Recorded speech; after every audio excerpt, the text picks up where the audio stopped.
네, 시종일관 출발 전략입니다. 먼저 NH농협증권 여의도 프라임 지점 이현준 과장의 이야기부터 들어보죠. 자료를 또 많이 준비하신 것 같은데요. 어디 자료에 대한 그 근거, 그다음에 결론 이렇게 들어볼까요? 알겠습니다. 지금 오늘 이제 전반적으로 코스피 디커플링과 엔화약세 전망 많이들 들으셨겠지만은 제가 또 한번 자료를 가지고 한번 또 좀 보충을 해보고자 합니다. 지금 이제 먼저 준비된 자료를 먼저 보시면은 이제 달러 엔 환율과 미일 금리 차에 대한 지금 이제 자료가 이제 준비가 되어 있습니다. 역사적으로 지금 이제 환율이라는 거는 굉장히 금리에 민감하게 좀 움직이게 되는데 역사적으로 이제 미일 금리 차가 이제 어느 정도 수준에서 벌어지게 되면은 빠르게 이제 그 갭을 축소해 가면서 다시 이제 상승 전환, 하락 전환이 좀 이어지는 모습인데 지금 현재 이제 달러엔 환율이 벌어지면서 역사적인 그 갭만큼의 어떤 차이가 지금 나타나고 있는 상황입니다. 지금 보통 이 정도 갭에서는 다시 한번 이제 금리, 환율 자체가 다시 한번 좀 엔화가 강세로 전환할 가능성이 경험적으로는 좀 높다고 말씀을 드릴 수가 있는데 이 부분 자체는 지금 현재 좀 정부의 정책이 좀 강하게 드라이브가 걸리고 있기 때문에 100% 지금 이 부분, 이 수치만 가지고 경험적인 어떤 하락이 이어질 수 있다고 볼 수는 없지만 분명히 하나의 수치로서는 좀 의미가 있다. 엔화가 강세로 전환할 가능성이 조금은 열려 있다라고 좀 보시면 될 것 같고 두 번째 보시는 그림이 엔화 추이와 신흥국 증시 외국인 투자 자금의 유입 금액입니다. 지금 여기 그 빨간색으로 좀 보이시는 금액이 엔화에 대한 어떤 외국인들의 투자거든요. 엔달러 약세에 베팅한 외국인들의 투자 금액인데 지금 이 밑에 보시면은 타이완, 인도네시아, 태국 그리고 한국까지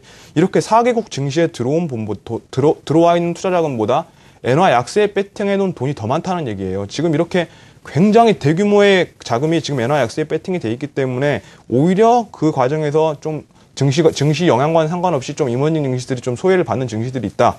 지금 이렇게 보시면 될 것 같고 이러한 상황들이 어느 정도 지금 엔화가 약세에서 좀 강세로 전환이 되는 순간 지금 아니면은 최소한 엔화 약세가 추세적으로 더 이어지지 못할 거라는 좀 확신이 생긴다면은 충분히 좀 전체적인 이머징 증시와 국내 증시에 조금은 더 활기가 돌아올 수 있을 거라고 판단을 하고 있습니다. 근데 마지막 가장 중요한 부분이 지금 이제 기업 실적 부분입니다. 지금 제가 이제 마지막으로 준비한 이제 화면이 기업 실적 부분에서 이제 2012년도 결산이 마무리가 됐는데 그 중에서 이제 코스피 100에 대한 실적입니다. 지금 이제 코스피 전체에 대한 아직 실적 집계가 전체적으로 플러스된 자료가 안 나와서 코스피 대표 중인 코스피 100에 대한 실적 집계인데 지금 이제 보시면 매출액은 이제 증가를 하는데 영업이익은 거의 이제 그대로예요. 수치 차이가 좀 많이 나서 제가 좀 불러드리면은 2010년에 영업이익이 110조, 2011년에 106조, 2012년에 107조입니다. 그래서 지금 계속해서 지금 영업이익 자체는 늘어나지 않았기 때문에 미국 증시에 비해서 좀 소외를 받고 있다. 이런 말씀을 드리고 지금 이제 마지막으로 이제 업종에 대해서 제가 관심 업종에 대해서 좀 말씀을 드리겠습니다. 지금 이제 타이어 업종.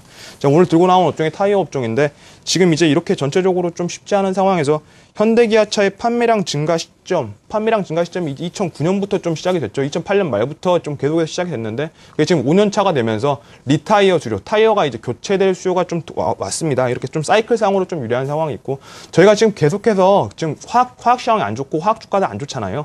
근데 그런 관점에서 지금 결과적으로는 부타디엔 가격, 합성고무의 원료가 되는 부타디엔 가격이 하락해 있고 그리고 그로 인해서 합성고무 가격이 하락해 있기 때문에 타이어 업체들은 원가가 좀 낮아지는 효과가 있습니다. 그래서 실제적으로 영업이익률이 좀 높아지는 효과가 있고 이제 마지막으로 유럽이 타이어 등급제를 도입을 하게 되면서 지금 향후 이제 유럽도 지금 굉장히 좀 불황이잖아요. 그런 어떤 스마트 바이 수혜주로서의 어떤 타이어주가 좀 부각이 될 수 있다. 좀 이렇게 좀 말씀을 드리면서 타이어 업종에 대한 관심을 갖다가 지금 단순하게 짧게 말고 중장기적으로도 계속 이어가시길 바라겠습니다. 알겠습니다. 자, 이제 날씨가 풀리면은 드라이빙 시즌이라고 그러죠. 타이어는 어차피 소모품이니까 이런 관점도 한번 받고 매크로를 얘기했는데 시간이 좀 제한되어 있으니까 오늘 여기까지만. 알겠습니다. 자, 유인재 연구원도 한번 이 시종일관 출발 전략 어떻게 포인트를 잡고 있습니다. 일단 중소형주 중심으로 말씀드리겠습니다. 역시 그 시간관 예상 좀 핵심적인 내용만 말씀드리겠는데요.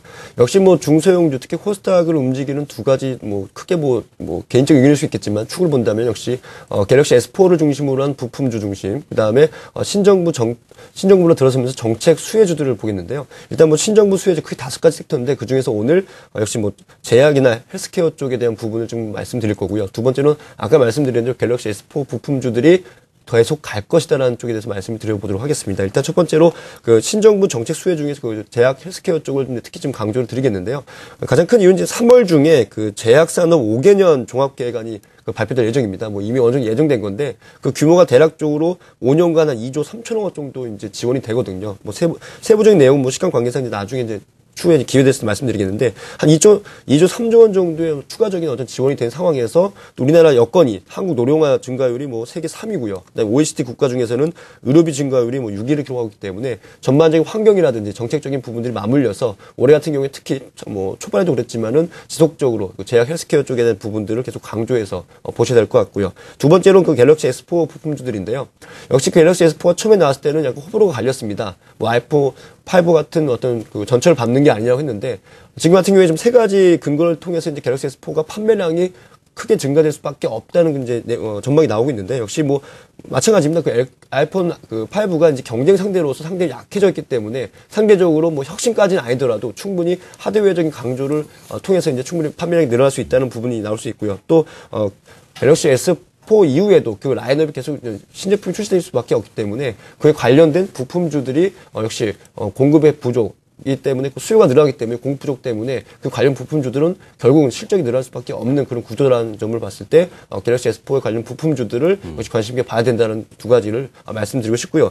이와 관련된 그 관련 관심 종목들을 한 두 종목 정도 잡았는데요. 네. 너무 많기 때문에 두 종목만 잡았습니다. 일단 그 제약 바이오 그 헬스케어 쪽에서는 그 LG 생명과학을 잡아왔고요. 그 다음에 갤럭시 S4 부품 중에서는 FPCB 소재 업체죠. 이녹스를 관심 종목으로 한번 잡아왔습니다. 알겠습니다. 자, 이 헬스케어가 이제는 IT하고 접목을 한다. 이런 내용을 중점으로 한번 보시면 되겠군요.